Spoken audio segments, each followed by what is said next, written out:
Welcome to man robo. కీర్తిశేషులు lion పూర్వ governor Pokala Chandar రచించిన పోకల పలుకులు పుస్తక ఆవిష్కరణ సభ ఏప్రిల్ 26 శనివారం ఉదయం 10 గంటలకు రవీంద్ర భారతి సమావేశ మందిరంలో ఆత్మీయులు, బంధుమిత్రులు, శ్రేయోభిలాషుల సమక్షంలో ఘనంగా జరిగింది. ప్రముఖ కవి పొట్లపల్లి శ్రీనివాసరావు అధ్యక్షతన జరిగిన ఈ సభలో సిబిఐ మాజీ జాయింట్ డైరెక్టర్ లక్ష్మీనారాయణ పుస్తకాన్ని ఆవిష్కరించారు.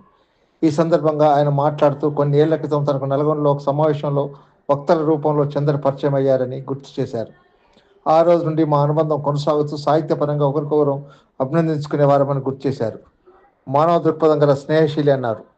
తొలుత సభాధ్యక్షుడు పొట్లపల్లి మాట్లాడుతూ పోకల చందర్ ఉండి ఈ సభలో జేడీని ఎలా పరిచయం చేసేవారో ఆ మాటలు పలికే వరకు సభలో అందరూ గొల్లు నవ్వారు. ప్రతి ఒక్కరూ గుర్తుంచుకునే విధంగా కొన్ని నీతి వాక్యాలను తనదైన భాషతో ప్రతి ఉదయం గుడ్ మార్నింగ్ మెసేజ్తో అందరినీ పలకరించేవారని అన్నారు. ముఖ్య అతిథిగా పాల్గొన్న తెలంగాణ రాష్ట్ర ఆర్యవైశ్య కార్పొరేషన్ చైర్మన్ కల్వ సుజాత గుప్తా మాట్లాడుతూ చంద్ర స్నేహ సౌభ్రతత్వాన్ని, గుణగణాలను గుర్తు చేశారు.